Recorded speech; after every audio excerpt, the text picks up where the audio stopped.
Hello, and welcome to Decarbonize, the clean energy podcast from Fresh Energy. Fresh Energy is a Minnesota nonprofit working to speed our state's transition to a clean energy economy. My name is Joe Olson. I do communications here at Fresh Energy, and I'm joined today by a few folks from the Fresh Energy team. Welcome to Michael Noble, Fresh Energy's Executive Director, Justin Fay, our Public Affairs Director, and Anna Johnson, Policy and Public Affairs Associate. We're all here today because the 2021 session of the Minnesota Legislature is nearly upon us, and there's already a ton happening behind the scenes. So, our plan is to take the next 45 minutes of this podcast to dig a little deeper into our expectations and, dare I say, hopes for the session. Hello, Michael, Justin, and Anna.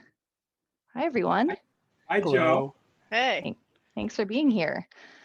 Okay, so before we start talking about the 2021 session, is there anything that you want to say about the 2020 legislative session and the subsequent special sessions to set the stage for our conversation today?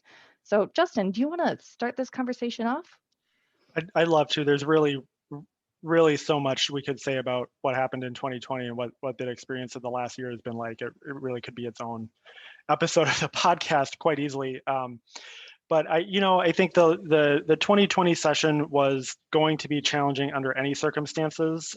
Minnesota had and still does have the only divided legislature in the country, and that creates a really unique political environment for trying to move big policy ideas and negotiate deals and accomplish big good things for Minnesota. That all of that is true when there's not a pandemic. And so the emergence of COVID-19 pretty much smack dab in the busiest part of the session in March, when it really sort of took root in Minnesota, was fully disruptive to the work that we were trying to do and to just the work of operating the state and the legislature. And so, the 2020 session, frankly, was disappointing in terms of what got done. And I don't know that we would have accomplished massive victories without the pandemic, but it certainly didn't help having everything shut down and then sort of partially reopened remotely. And it really changed how we went about doing our work, and made it more difficult to connect with lawmakers. It made it more difficult to connect with partners and other stakeholders. And those dynamics are all still there. And I think, the one silver lining I would point to is I think having struggled with those things in 2020, we're better positioned to navigate a virtual session in 2021. And that, I'm cautiously optimistic that we'll be able to engage effectively and move the ball, and that the state leaders running the legislature will be able to do it in a way that's efficient and transparent and inclusive and allows for work to get accomplished. Yeah, absolutely. 2020 was obviously a very difficult and unexpected time for everybody. And I think, Justin, you make a really good point about the remote session. There was a certain learning curve in terms of everyone getting their feet under them, learning the technology, figuring out how committees were going to operate. But now that those precedents have been established, I think it will be a little bit more accessible, even if it is remote in 2021 than it was in 2020 for the public to participate. I think the other thing that's important to remember that was like really different about 2020 was the legislature convened in special session every month between the end of the regular session and now. In fact, as we go to press on this podcast, a December special session is imminent, or by the time you listen to this, perhaps just happened. But there is some work that has happened since the end of the regular session, and that includes a proposal that Fresh Energy was very involved in that came out of the Department of Commerce to dedicate some or appropriate some dedicated energy money from a resource called the Renewable Development Account, which is funded by Accelerate Payers, to support innovative energy projects, clean energy and efficiency as Minneapolis, St. Paul, and other communities rebuild from the civil unrest in the wake of the killing of George Floyd earlier in 2020. It was a really important bill for us. We actually had a hearing on it in August of all times, and that didn't result in an agreement getting brokered, but we had a pretty significant impact on the conversation, and I think are in a position to be able to leverage those funds for some really good work in 2021 as a result of that. Yeah, I think the other big highlight from the interim was the bonding bill. I know, Michael, did you want to say anything about the opportunities and the accomplishments that we saw in bonding this year? Well, the fact that we had a bonding bill was amazing. It passed, I think, correct me if I'm wrong, but in the final special session before the election, so mid-October, perhaps it passed. And bonding bills are special legislative beasts because it requires, is it 60 or 66% of the votes in both bodies? 60% of the votes, so not 51%, but 60%. So by definition, bonding bills are bipartisan because both 60% of the Democratic-led House of Representatives and 60% of the Republican-led Senate has to agree with a Democratic governor. And lo and behold, they did. So I was impressed with that it was in everybody's political self-interest and everybody's doing their job to get a bill out, and they did.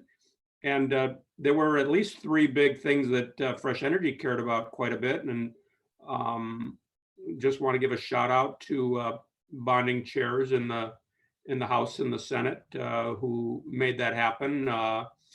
$55 million was appropriated to the bus rapid transit, which is a transit innovation that Minnesota is doing more and more of. High quality buses on dedicated routes with more consumer amenities and ease of on and ease of off and fewer stops. So it tries to work like light rapid transit, but it's a bus. And I predict, based on advocacy work Fresh Energy and other grassroots have been doing over the last 2 years, I predict those buses will all be electric buses. It's not in the bonding bill, but it's certainly in the pipeline and the discussion at Metropolitan Transit. There was also $116 million that was put up for affordable housing, and close watchers of Fresh Energy know that we did a series of podcasts and advocacy positions this year that all affordable housing should be highly energy efficient and all electric and carbon free, that's doable and practical and in the long-term economic interests of the people who live in those housing units. And one delightful thing that I personally lobbied the committee chair on was electric vehicle charging in the bonding bill. And although it's modest, $2 million was appropriated in the bonding bill for electric vehicle charging at state-owned facilities. So Senate Committee Chair Dave Senjum put that in and actually texted me on the day the bonding bill passed, said your provision's in there. Perfect. Well, thank you. Does anyone else want to add anything to this before I move on to going even further back in time? All right. Let's keep the time travel going. Okay, so rewinding even further back to 2019, when Governor Walz announced the One Minnesota Path to Clean Energy, a package which includes a historic proposal to achieve 100% clean energy statewide. However, we have had 2 years of inaction from Minnesota's divided legislature. Is this initiative setting the tone at all for 2021? Michael, I'm sure you've got some feelings here. Do you want to share? Well, this is the flagship proposal from Governor Walz, and this is at the top of Fresh Energy's legislative agenda this year. Again, we're founding partners in the 100% Campaign Coalition, which folks can check out online and get updates from. I was fortunate enough to be asked by Governor Walz to stand on the podium with him when he rolled this out. But in the last 2 years of no action, the most amazing thing is how much momentum there is behind this idea. All the people who ran for president of the United States on the Democratic side were jockeying for leadership on clean energy, and Joe Biden, who is the president-elect, ran on a platform position of 100% carbon-free electricity everywhere in America, not by 2050, but by 2035. And no state has yet passed that 2035 100% standard. So Minnesota, being geographically well positioned for renewable energy, we should be a leader. If Joe Biden is arguing that it's going to be 100% renewable energy in Georgia and South Carolina and Texas and Alabama and West Virginia, Minnesota obviously is going to have an easier time economically and politically to tap into the vast renewable energy resources available to us. So we want to continue to ask our House and Senate leaders and our governor to continue to press on this. This timeline acceleration is in our mind. The governor's 2050 had no benchmarks for performance earlier than that. And we're starting to very, very seriously look at the question of, every 100% clean energy standard has to cross 90% at some point. And we'll talk about this later in the podcast, but we're starting to study very, very closely how quickly can the known technologies that save money, how quickly can we deploy those to cross the 90% clean energy threshold?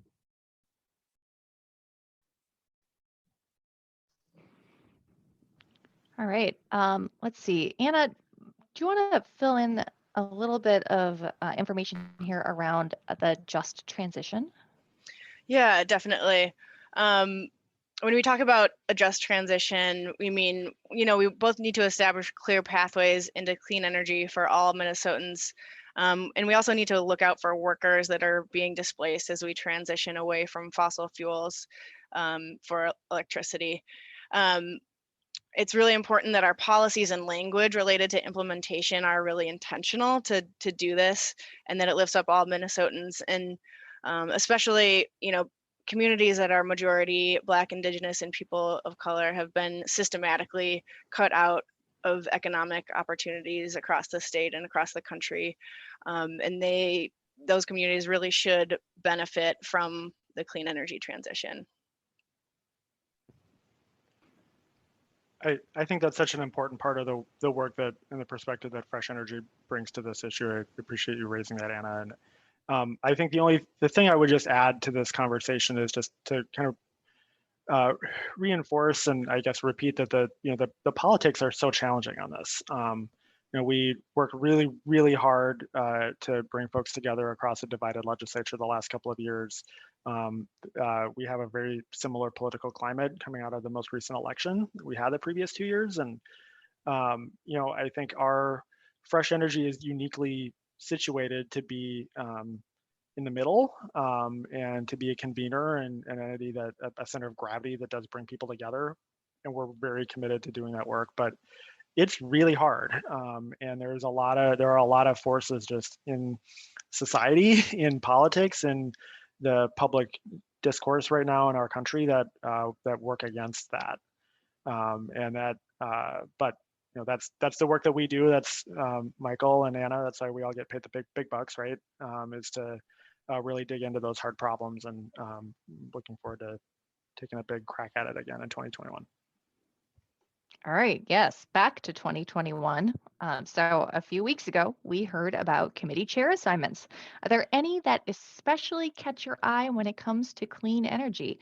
And speaking of committees, are they going to be meeting in person? How will Fresh Energy staff and lobbyists be plugging in this year? Justin, what's the plan? Still, you'd think after 10 months I would know how to use my mute button, right? The expectation is that at least at the outset, the 2021 session will be primarily remote. It's not totally clear yet what degree the House and Senate are actually coordinated on that or have a similar understanding of what that means. I think for Fresh Energy, we're planning ahead for what it looks like to have an all remote session, and are prepared for that. Have our plans in place for how we're going to deploy ourselves and engage, and use the right technology and do all of those things that we need to do to be effective. Yeah, so I think it's a unique set of challenges, but we're ready. So Great. one interesting development in the last 10 days was when the two senior Northern Democrats left the Democratic caucus to become independents. They were rewarded by Senate Majority Leader Paul Gazelka with committee chairmanships.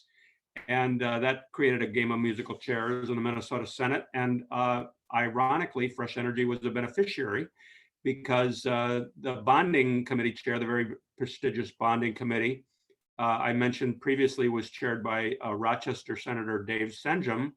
And Rochester Senator Dave Senjum, I guess, had very candid conversations with Majority Leader Paul Gazelka, and the bonding chair is now independent legislator Tom Bach of Cook, Minnesota. So the good fortune for Fresh Energy is that Senator Senjum is now the Energy Committee chair. And what's good about that is that we know Senator Senjum quite well. I actually personally have traveled to Germany to study the energy transition in Germany. And I've gone once, or I think twice maybe I've gone, but Senator Senjum, I think, has gone 8 or 10 times. So he's quite conversant in renewable energy and wind power and solar power and electric vehicles and climate policy. He's basically steeped in it, and now it's his jurisdiction, and he's excited. And he's already reached out to us. So, and I'll have to reinforce what Justin says about hard politics, is that as interested and passionate and concerned about the energy transition Senator Senjum is, he needs to bring along a whole caucus who isn't as closely tied into the subject. So on my job, my personal job is to be his ally and his source of information and supporter and encouragement, and help Anna and Justin and John Burns and the whole Fresh Energy team create some political space for him to show leadership and get the Senate Republican caucus to do bipartisan deals with Governor Walz and the House. Yeah, I think we're all really looking forward to working with Senator Senjum. His counterpart on the House side is Representative Jamie Long from Minneapolis. Noteworthy, change in the name of the committee. It used to be the Energy and Climate Committee, and it's changed to the Climate and Energy Committee. And Jamie Long is, he's worked on climate issues throughout his career, including with Congressman Keith Ellison. He worked for NRDC in Washington, D.C., and with a very strong climate activist, Senator Sheldon Whitehouse. And he's a real problem solver and a subject matter expert, and we're looking forward to working with him. All right, thank you. So Fresh Energy is working really hard to help transition Minnesota to cleaner transportation options. Finalizing the Clean Cars Minnesota rulemaking process and developing policy that incentivizes cleaner fuel options are, of course, still on the table. Anna, can you give our listeners the scoop on what the 2021 session could look like for clean transportation? Will there be more hand-wringing over clean cars, or will federal changes make this less contentious? Sure, yeah, just to set the stage for clean cars, it was proposed by Governor Walz early on in his term, and has been stalled a little bit in the last several months because of the global pandemic and staff being tied up working on, obviously, that important and critical issue. But we are expecting the draft rule to be coming from the MPCA sometime this winter, which we're really looking forward to.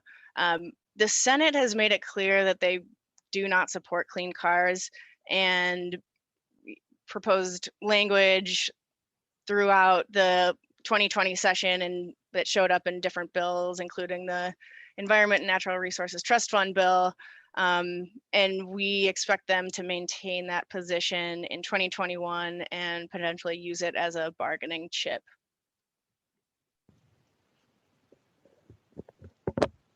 Well, and I just want to, I guess, just throw in 2 cents and just, I think we talk a lot about, I'm already sounding like a broken record talking about how hard the politics can be. But I will just say on this issue in particular, I think it's challenging. In 2 years of the previous legislature, Michael referenced a $2 million appropriation for the state that was in the bonding bill. That appropriation sounds small, but it is actually the entirety of the electric transportation accomplishment from the previous legislature over in 2 years. So the bar is regretfully very low for the legislature on this issue heading into 2021. But it's rife with opportunity. We have an electric bus manufacturer, a major one located in Minnesota. We have a vibrant regional transportation agency. We have a strong consumer demand locally for electric vehicles for individual consumers, and I think a lot of potential to do significantly more than what we've done. So my hope would be that cooler heads could prevail on this issue. After the election of President-elect Joe Biden, a couple, maybe even 3 now of the major car companies have decided to stop fighting with the federal government about clean cars and make a deal rather than sue the federal government or sue California. They want to make a deal with California and make a deal with the incoming Biden administration. You would hope that would tamp down the opposition everywhere. Maybe clean cars doesn't have to be blood sport politically in Minnesota if the federal government and the national car makers are warming up to each other. I think even thinking beyond like clean cars, I think there are some opportunities that might be more emerging issues that we will have opportunities to work on in 2021. One that comes to mind is a policy called the Clean Fuels Initiative, which is based on a different state policy that's been done in a few other places, commonly called a low carbon fuel standard. And really, it's about creating a market that incentivizes fuels based on their the relative concentration of carbon, or ideally lack thereof. That is a major win for electrification. It's a major win for locally sourced, sustainably produced biofuels, and a net loser for the petroleum industry. And that's the kind of transition that we need to be thinking about and wrestling with in Minnesota. Like I said, it's an emerging policy concept, but I think something that we see that has a lot of potential. And I encourage folks to keep your eyes open and watch www.fresh-energy.org for updates on it. How's that for a plug, Joe? Shameless. I love it. All right, if we're ready, we can move from transportation to buildings. Buildings are a major contributor of air pollution here in Minnesota, and we need the building sector to produce cleaner, more efficient buildings. Justin, you're on a roll. Why don't you talk a little bit about buildings and how we can work toward this in 2021? I'm just so excited about working in 2021, Joe. It was painful time traveling to 19 and 20, but now we're back home where I belong, and it just feels great. I think buildings, this is sort of a little bit of becoming a pet issue of mine. The building sector is woefully under-prioritized by folks who care about the climate. And when you really just stop and think about it, the science and the general consensus is that we need to be, at net zero for emissions by mid-century. But the average building lasts for 50 to 100 years. We don't build buildings to last for 10 or 15 years. And so we're building buildings today knowing that they're going to have to be rebuilt or significantly retrofitted in order to meet the goal that we have for 2050. We're still contributing to the problem and making it harder to do what we need to do every day. And a policy that we're very excited about and have been working really hard on is to further explore how we can leverage the state building code, specifically energy code, to drive down emissions and solve this problem of building new buildings that are not actually good buildings. And the code is a really simple way to think about the code for the purposes of this conversation is that it defines the legally worst building that you can build in the state. That's what the code does, and it's not only about energy. Codes are really important for safety of the property, safety of the workers, consistency, and industry standardization.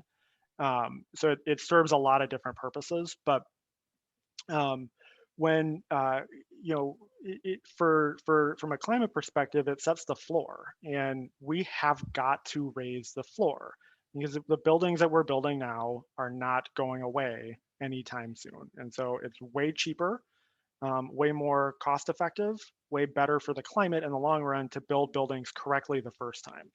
And we're very excited to see just this week, or maybe last week, depending on when you're listening to this podcast, the Department of Labor and Industry at the state level released a set of recommendations from their department that were heavily informed by a stakeholder convening process that Fresh Energy participated in early in 2020. That we should have a goal as a state of reaching net zero for all new commercial construction no later than 2036. And that sounds like it's a long time away, but it's really not in the life of a building. And it's a really important game-changing opportunity for us that we're going to work really hard on and support the good work that the folks at Dolly and the Walz administration are doing to try and get that done.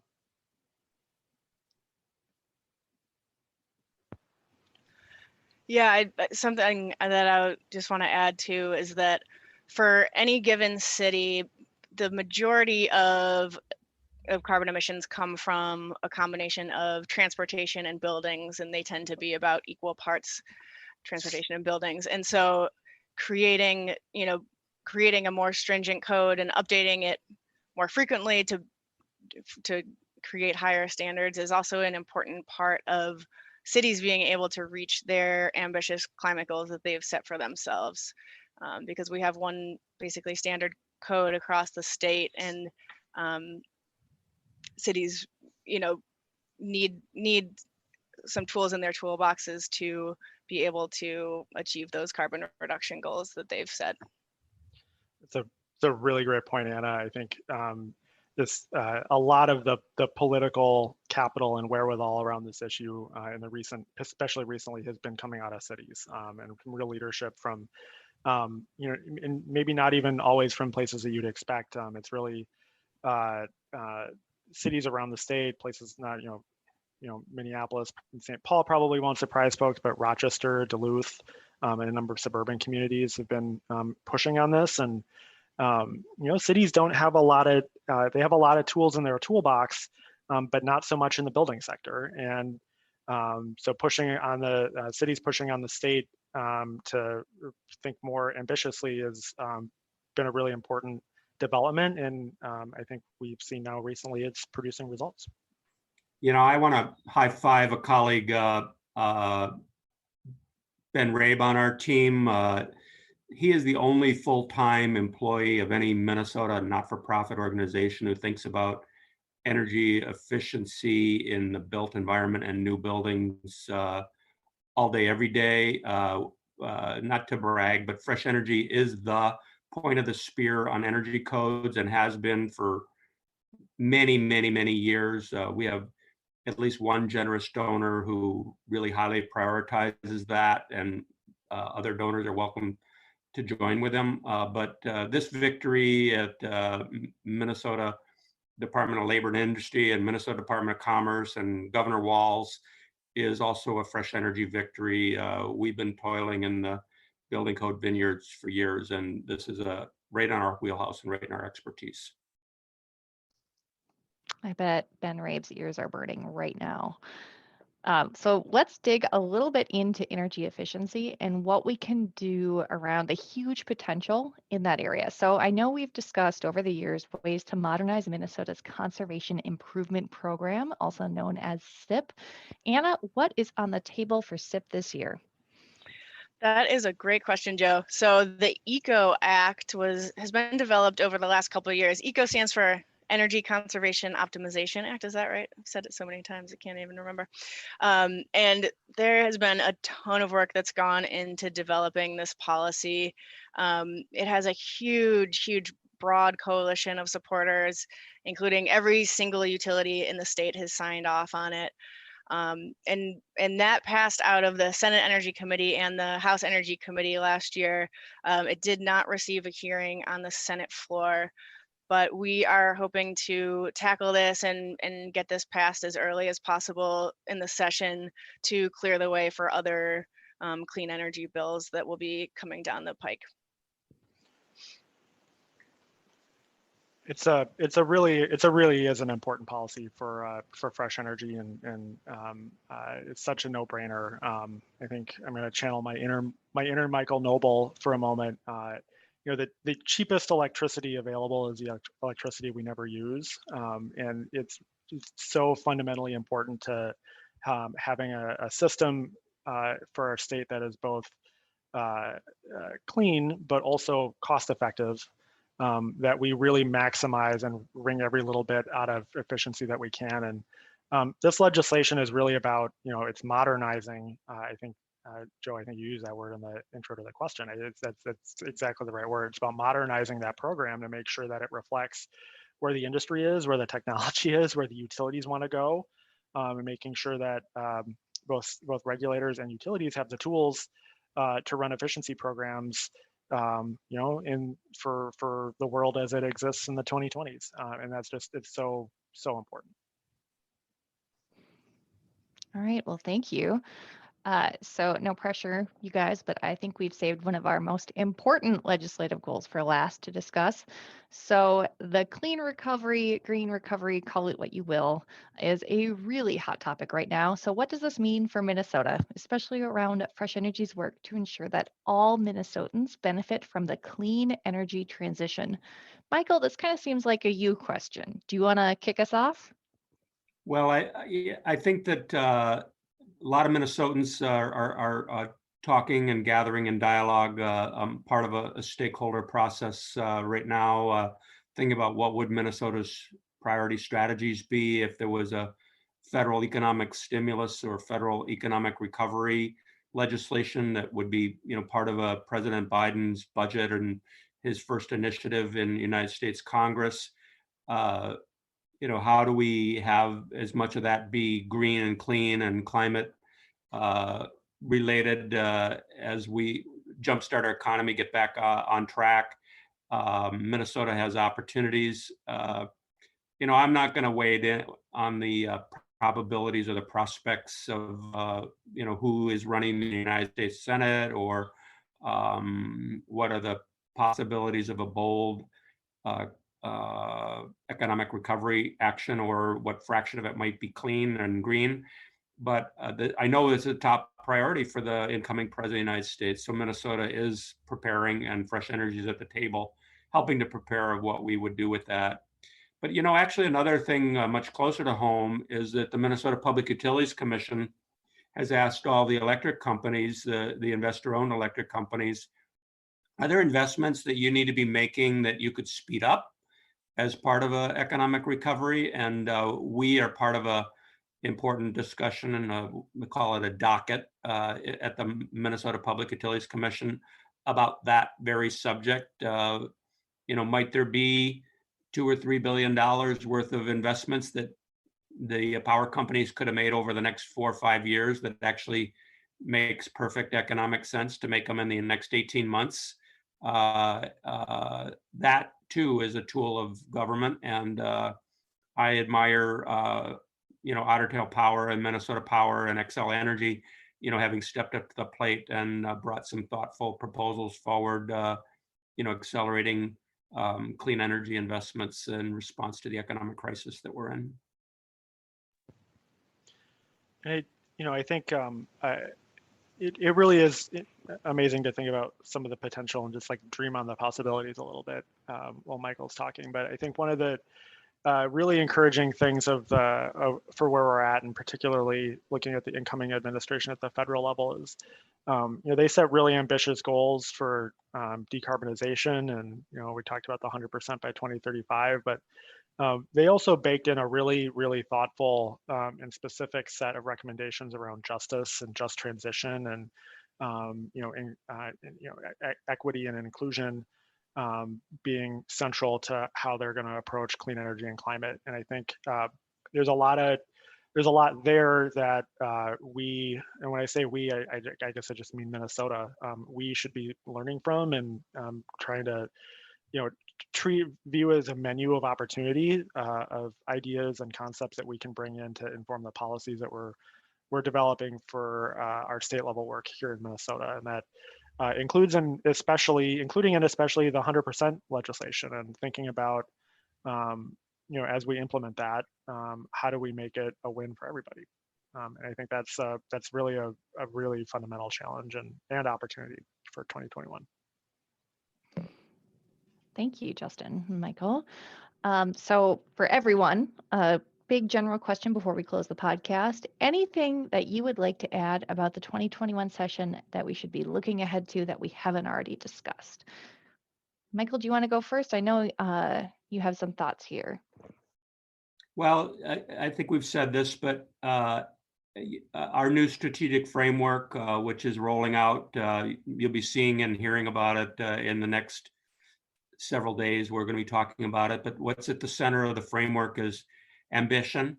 And what we mean by ambition is making the changes at the pace and the scale and of the problem.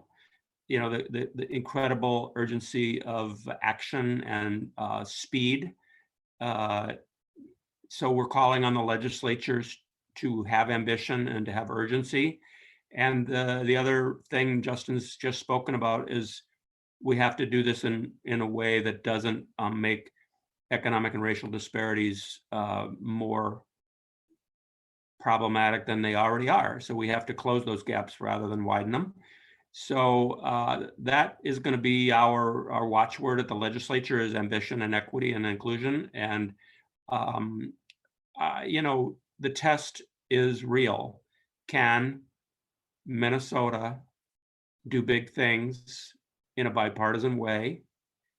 Can our Republican Senate, our Democratic House, our Democratic governor, Paul Gazelka, Melissa Hortman, Tim Walz, can those leaders lead Minnesota in this energy transition that all thoughtful and sensible people agree is needed and inevitable?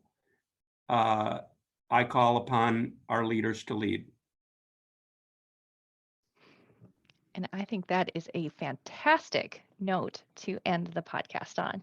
Thank you so much, Michael, Justin, and Anna, for giving folks listening some insight into what is coming in the legislative session and what clean energy could look like in Minnesota next year. So thank you all. Have a great afternoon. And for our listeners, you can stay up to date on Fresh Energy's work via our blog at fresh-energy.org or follow us on social media. I believe Justin is planning to have a deeper dive blog post up on the website during the first week of session. Correct me if I'm wrong, Justin. So stay tuned for that. In the meantime, thank you everyone for listening and subscribing to our podcast. You can support Fresh Energy's work by making a donation today. Visit our website at fresh-energy.org and click donate in the upper right corner. Thank you for listening.